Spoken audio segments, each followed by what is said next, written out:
अगर हम तरक्की याफ्ता ममालिक की तरफ गौर करें तो ये कवानीन सदियों से कायम हैं, मगर पाकिस्तान में इन कवानीन को अगर देखा जाए तो ये थोड़े अजीब लगेंगे। अब ऊंची आवाज़ में मौसीकी सुनने, गालियां देने और जानवरों को खुला छोड़ने पर भी जुर्माना होगा।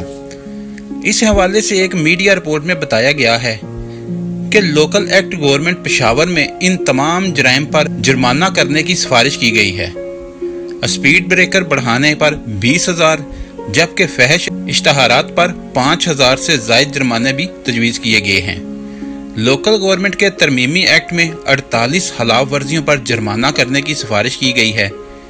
इन जुर्मानों की सज़ा भी मुख्तस कर दी गई है, जिसके तहत नकासी आब के पाइप को भी कोई भी फर्द या ग्रुप नुकसान पहुंचाएगा तो उसे 50,000 रुपये जुर्माना अदा करना होगा।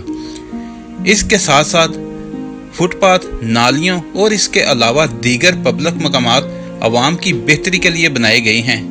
इमलाक को नुकसान पहुंचाने पर 25,000 जुर्माना अदा करना पड़ेगा। और इसके अलावा अगर कोई शख्स किसी दूसरे शख्स को गालियां देते हुए पाया गया तो उसको भी जुर्माना अदा करना होगा।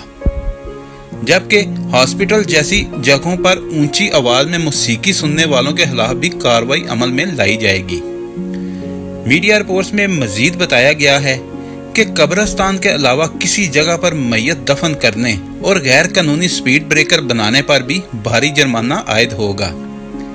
स्पीड ब्रेकर के हवाले से हम आपको बताते चलें कि जैसे ही सड़कें या गलियां बनती हैं तो लोग अपनी अपनी दुकानों या घरों के सामने स्पीड ब्रेकर बनाना शुरू कर देते हैं। इस पर भी अब जुर्माना आयद होगा। अगर किसी शहरी ने खतरनाक जानवर को खुला छोड़ दिया तो उसके खिलाफ भी कानूनी कार्रवाई अमल में लाई जाएगी, जबकि हार्न बजाने पर भी जुर्माना आयद होगा।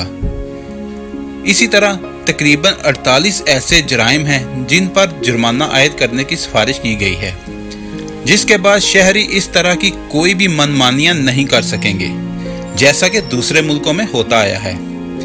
जबकि कोई भी शहरी इन 48 जराइम में से किसी एक में भी मुलव्वस पाया गया तो उसके खिलाफ कानूनी कार्रवाई अमल में लाई जाएगी, जबकि उसे जुर्माना भी अदा करना होगा। ये तमाम इक़दामात शहरियों की सहूलत के लिए ही किए जा रहे हैं।